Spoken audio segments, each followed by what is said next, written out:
자, 96페이지 펴시면 되겠네요. 그죠? 그래서 96페이지 펴시게 되면, 거기에 이제 취득세 과세표준 나올 겁니다. 취득세 과세표준.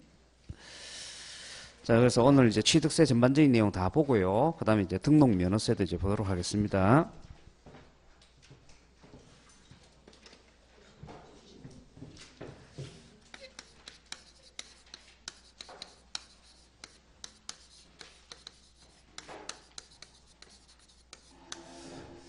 자, 취득세 과세표준입니다. 자, 취득세 과세표준은요, 취득가액으로 합니다. 취득가액. 자, 요걸 이제 늘려갖고 취득할 당시의 가액이다 이렇게 표현하고 있는데, 취득가액으로 하는 겁니다. 그죠? 그래서 가령 예를 들어서 내가 부동산을 취득할 때 상대방한테 1억 원을 지불했다. 그러면 그 1억 원이란 돈이 이제 과세표준이 되는 거예요. 그죠?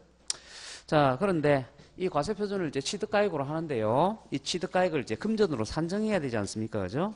그래서 금전으로 산정할 때 원칙이 어떻게 되느냐 하니까 그 96페이지에 보시게 되면, 그죠? 거기 1번의 원칙이 취득 당시 신고가액을 적용한다. 이렇게 돼 있죠. 그죠? 그래서 납세무자가 이제 신고한 가액으로 한다. 이렇게 돼 있고. 그 다음에 그 밑에 예외에 보시게 되면 이제 시가표준액을 적용하는 경우가 있다. 하는 거 나와 있고. 그죠? 한 장 넘겨보시게 되면 98페이지에 특례해가지고 사회상 취득가액을 적용하는 경우도 있다. 이런 내용이 나와 있죠. 그래서 그런 내용들을 정리해 놓은 것이 여러분 프린트물 1페이지 한번 보세요. 그죠?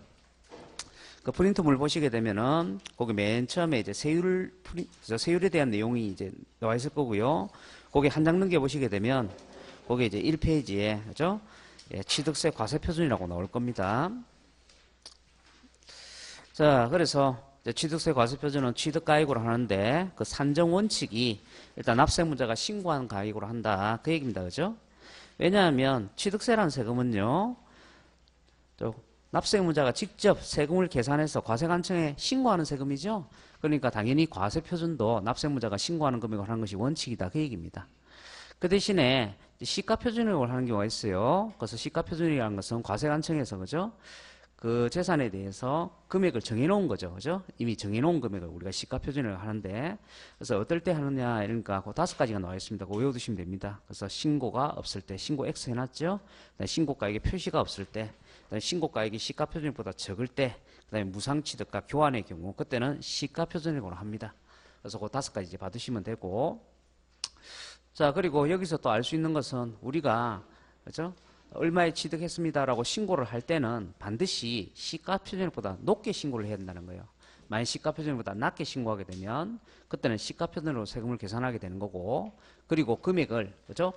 적게 신고한 것이기 때문에 오히려 가산세를 물 수가 있습니다. 자, 그래서 이렇게 시가표준을 하는 거 5가지, 신고가 없을 때, 신고가액의 표시가 없을 때, 신고가액이 시가표준에게 미달할 때, 무상취득 교환 이렇게 5가지 잘 받으시고, 그 다음에 그 밑에 보시게 되면 사회상 취득가액이 입증되는 경우, 그때는 입증된 금액으로 합니다.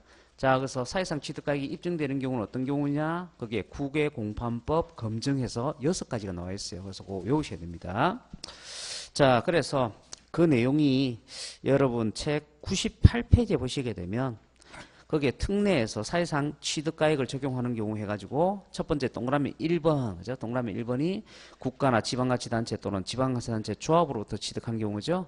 자, 그래서 국가나 지방자치단체로부터 취득을 했으니까 상대방이 돈을 얼마나 지급했는지 국가나 지방자치단체는 명백하게 알 수가 있을 거예요. 그죠? 그 다음에 동그라미 2번에 외국으로부터 수입한 경우, 그 다음에 동그라미 3번처럼 공매, 경매에 의한 경우, 뭐 이런 경우도 마찬가지죠. 그죠? 그 상대방이 부동산을 취득한 상대방이 경락 대금을 얼마를 지불했는지 법원은 명확하게 알 수가 있을 겁니다. 그 다음에 판결문이라든가 법인장부에 취득가액이 입증되는 경우, 그죠? 그래서 요 5가지에다가 그 다음에 하나 더 추가가 된 것이 거기에 99페이지 맨 위에 동그라미 6번에 부동산 거래에 관한 법률에 따른 신고서를 제출하여 검증이 이루어진 취득, 그죠? 그래서 요 6가지, 요 6가지는 사회상 취득가액이 입증되는 경우다. 그죠? 그래서 이렇게 사회상 취득가액이 입증되는 경우에는 그 금액이 시가표준액보다 적더라도 항상 무조건 사회상 취득가액으로 한다. 그죠? 그렇게 이제 정리하시면 되는 겁니다. 그죠? 근데 이제 다만 이제 주의하셔야 될 것은, 그죠? 우리가 과세표준을 이제 산정을 하는데, 그죠? 원칙은 신고가이고, 예외는 시가표준이고, 특례는 사회상 취득가이고, 이렇게 돼 있는데, 만약 금액이 이 3가지가 동시에 다 나와 있다. 그러면 우리는 제일 1순위로서 과세 표준으로 삼아야 되는 금액은 뭐냐? 그러면 그거는 특례예요, 특례. 왜냐하면 요 6가지는 무조건 이 금액이 입증이 된 것이기 때문에 이 금액이 시가 표준액보다 크든 작든 그죠? 신고가액이 그죠? 있든 없든 상관없이 무조건 사회상 취득가액으로 하는 거라는 얘기죠. 그죠?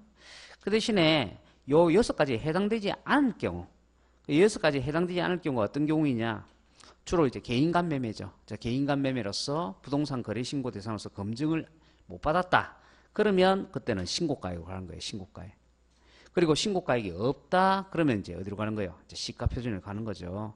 자, 그래서 1순위가 사회상 취득가액이고 2순위가 신고가액이고 3순위가 시가 표준액이다 하는 거. 요것도 이제 꼭 기억을 해 두시고. 자, 그다음에 그 밑에 이제 사각박스 나와 있습니다. 그 밑에 사각박스는 그죠? 과세 표준에 포함되는 대상, 포함되지 않는 대상 이렇게 돼 있어요. 그죠? 자, 우리가 취득세 과세 표준을 산정을 할 때, 그죠? 우리가 취득할 때 드리는 여러 가지 비용들이 있다는 거예요. 그래서 그 비용을 취득세 과표에 포함시켜서 계산하는 비용이 있고, 취득세 과표에 포함시키지 않고 계산하는 비용이 있다는 얘기입니다. 그래서 그 두 개 구분하는 거 시험 문제 역시 여러 번 나왔어요. 자, 그래서 동그라미 1번 보시게 되면 할인된 금액하고 할인액이라는 거 서로 비교해서 이제 나와 있죠. 자, 이런 내용입니다. 내가 부동산을 취득을 할 때 1억 원을 주고 취득하기로 했다는 얘기예요. 자, 그런데 내가 잔금을 좀 미리 지급을 해줬더니 상대방이 돈 500만 원을 깎아주더라는 얘기죠. 그럼 나는 실제 지불한 금액이 이제 9,500만 원이 됩니다. 9,500만 원. 자, 그러면 원래 지불하기로 한 이 1억 원을 우리가 약정 금액이라고 표현을 한다는 얘기죠. 그 다음에 500만 원 깎아준 금액은 할인액이라고 표현을 한다는 얘기입니다.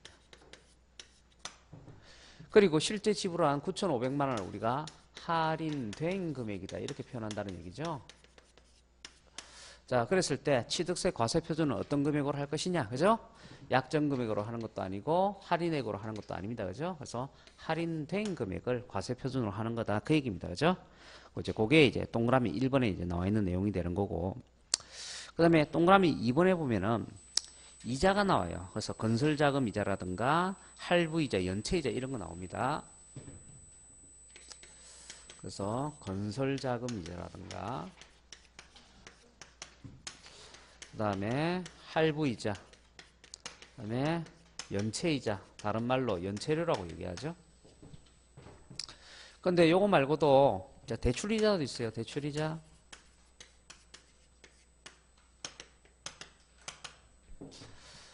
자, 그러면 이자를 좀 구별을 해봅시다. 그죠?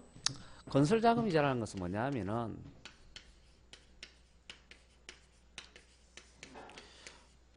공급금융과 연관이 있는 거고요. 대출이자는 소비금융과 연관이 있는 거죠.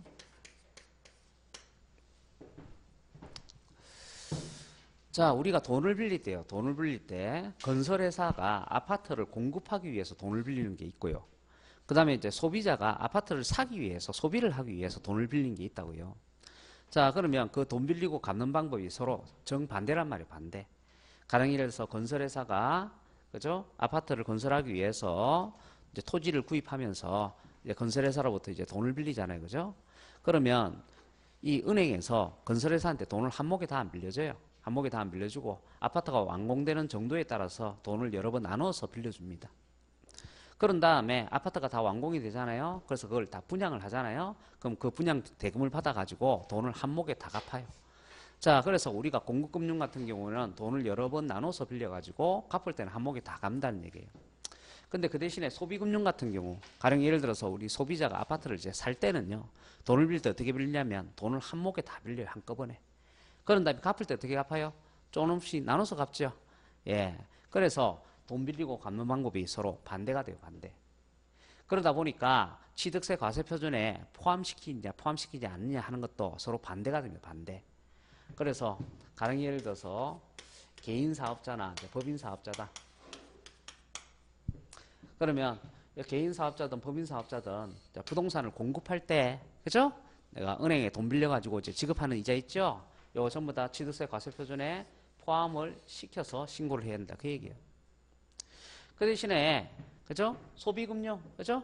즉, 부동산을 이제 구입을 하기 위해서 내가 은행에 돈 빌려서 지불하는 이자 있죠? 그거는 포함시킬 필요가 없다 이렇게 얘기하는 거예요.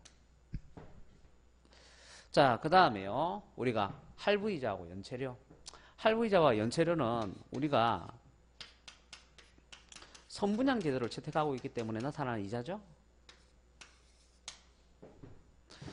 즉 우리나라는 그죠? 우리가 아파트를 이제 구입을 하려면은 아파트가 다 지어지고 나서 돈을 지급하는 것이 아니고 돈을 건설회사에다 미리 조금씩 지불을 해줘야 그죠? 예, 아파트를 지을 수가 있다고. 자, 그래서 선분양 제도를 채택하다 보니까 그죠? 이 소비자가 돈을 미리 이제 지급을 하게 되는데 이것도 돈을 한 목에 다 지급하는 것이 아니고 여러 번 나눠서 지급하게 되죠.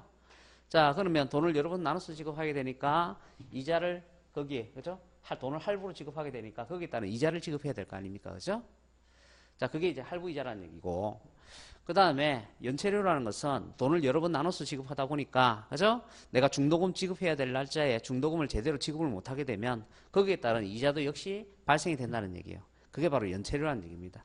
자, 그래서 이렇게 선분양 제도에서 발생되는 이자, 이것은 이제 다시 두 가지로 나누는 거예요. 자, 개인이 자 취득할 때 지불하는 이자는요, 취득세 과표에 포함이 안 됩니다. 그 대신에 법인이 취득할 때 지불하는 이자는 포함이 되는 거예요. 그죠? 그래서 이렇게 그죠? 이자를 크게 세 가지로 형태로 나눠 가지고 취득세 과표에 포함되는 이자냐 포함되지 않는 이자냐 꼭 구별을 하셔야 돼요. 요 시험 문제 여러 번 나왔습니다. 여러 번. 그죠? 그러니까 이렇게 우리가 공급금융과 관련된 건설자금 이자는 개인이 취득하든 법인이 취득하든 다 포함이 된다. 그 대신에 소비금융에 해당되는 대출이자는 둘 다 포함이 안 된다. 그 대신에 선분양 제도에서 발생되는 이자는 그죠? 개인은 포함이 안 되고 법인은 포함이 된다. 그죠? 그렇게 해서 그죠? 구분하시면 되는 거고요. 자, 그 다음에 이제 동그라미 4번에 보시게 되면 용역비 수수료 나옵니다. 용역비 수수료. 그럼 이때 여기서 얘기하는 수수료가 이제 중개 수수료다 이렇게 생각하시면 되는 거죠. 그 다음에 동그라미 5번에 조건 부담액과 채무인수액, 채권의 매각차손 이런 거 다 포함이 됩니다. 자, 조건 부담액이라는 것은 뭐냐 하면은 조건 부담액이라는 것은 우리가 이제 부동산을 이제 취득을 할 때요. 내가 그 부동산을 너무 사고 싶어 가지고 상대방이 그죠? 즉 부동산을 파는 사람이 지불해야 될 양도소득세까지도 대신 부담하기로 하고 사는 경우가 있어요. 자, 그러면 그죠? 상대방이 지불해야 될 그 양도소득세를 대신 부담하기로 했다. 그러면 그 대신 부담하기로 한 금액도 어디에 포함된다고요? 취득세 과세 표준에 포함이 된다고. 자, 가령 예를 들어서 내가 부동산에 1억을 취득하기로 했는데, 그죠? 상대방이 양도소득세를 1,000만 원을 내야 돼요. 그죠? 자, 그런데 그 부동산을 취득하는 사람이 어떻게 하겠다고요? 그 1,000만 원에 해당되는 양도소득세도 대신 부담하기로 했다 이 말이죠. 그죠? 예, 그러면 결국은 나는 총 1억 1,000만 원을 주고 사는 거죠. 예, 그럼 과세 표준도 어떻게 신고하라는 거예요? 예, 1억 1,000만 원 신고하라는 거죠. 그 조건 부담액도 같이 포함을 시켜서 신고를 하라는 얘기입니다. 자, 그 다음에요. 자, 채무인수액 나옵니다. 채무인수액.